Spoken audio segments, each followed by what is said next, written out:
নমস্কার বন্ধুরা, আমি স্বপ্না বলছি। আজকের আমি বাড়িতে চিকেন পকোড়া বানিয়ে নিয়েছিলাম। তো এই চিকেন পকোড়া কিভাবে বানিয়েছি সেটা আপনাদের সঙ্গে শেয়ার করব। এখানে আমি চিকেন হাড্ডি শুদ্ধই ছোট ছোট করে কেটে ধুয়ে ভালো করে জল শুকিয়ে নিয়েছি।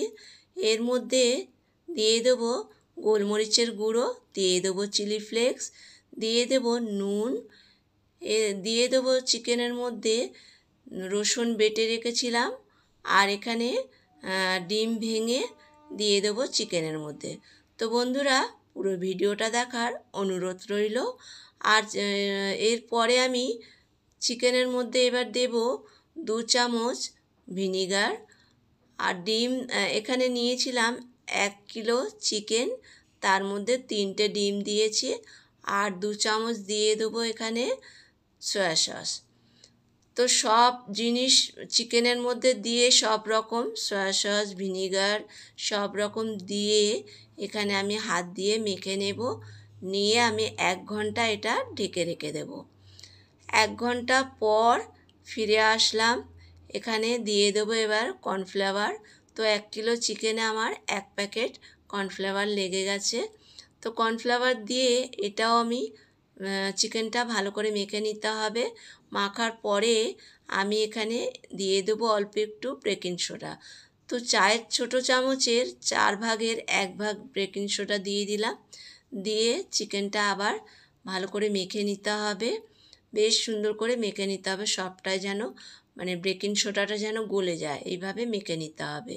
এদিকে কড়াইয়ে সাদা তেল গরম হয়ে গেছে। এবারে আমি চিকেনগুলো এক এক করে এক একটা পিস এইভাবে ছেড়ে দেবো তেলের মধ্যে। তো তেল গরম হয়ে গেলে আঁচ একদম লোতে করে দিতে হবে। আর চিকেনগুলো আঁচ লো করেই ভাজতে হবে। তো ব্যাস, আমার চিকেনটা প্রায় একপারে হয়েছে। এরপরে আবার চিকেনগুলো আমি উল্টে দেবো। তো আমরা সব সময় তো বাইরে থেকে কিনে এনে খাই। বাড়িতে বানিয়ে যদি এইভাবে আমরা খেতে পারি, ধরুন কারোর বাড়ি 4-5টা লোক আছে, এবার 5টা লোকের বাইরে কিনতে গেলে সাধারণ পরিবারের যারা, তাদের তো একটু অসুবিধা হয়ে যায়। তো এইভাবে চিকেন যদি আমরা বাড়িতে এনে ভেজে খাই, তাহলে দেখবেন 1 কিলো চিকেনে প্রায় 5-6 জন লোক আমরা বাড়িতে একদম বেশ ভালোভাবে খেয়ে নিতে পারবো। তো যাই হোক, আমার চিকেন পকোড়াটা বানানো হয়ে গেছে। এরপরে আমি একটা প্লেটে তুলে নিয়েছি। এর মধ্যে এবার দিয়ে দেবো একটু চাট মশলা। গরম গরম চিকেন পকোড়ার ওপরে চাট মশলা দিয়ে দিলে ফ্লেভারটা বেশ সুন্দর আসে, খেতেও সুস্বাদু লাগবে। আর একটা ভেঙেও দেখাচ্ছি, ওপরটা মুচমুচে, চিকেনের ভেতরে বেশ সফট হয়েছিল। এখানে নিয়ে নিয়েছি টমেটো সস, আর নিয়ে নিয়েছি এখানে চিলি সস। আর চিলি সস টমেটো সস দিয়ে এটা খেতে ভীষণ ভালো লাগে।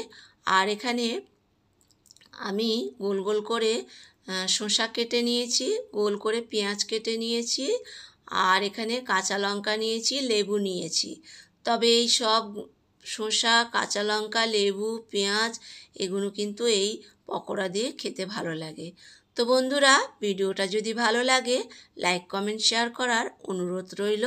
আর চাইলে আপনারা একবার আমার মতন করে এইভাবে বাড়িতে চিকেন পকোড়া করে বানিয়ে খেয়ে দেখতে পারেন, সবার খুব ভালো লাগবে।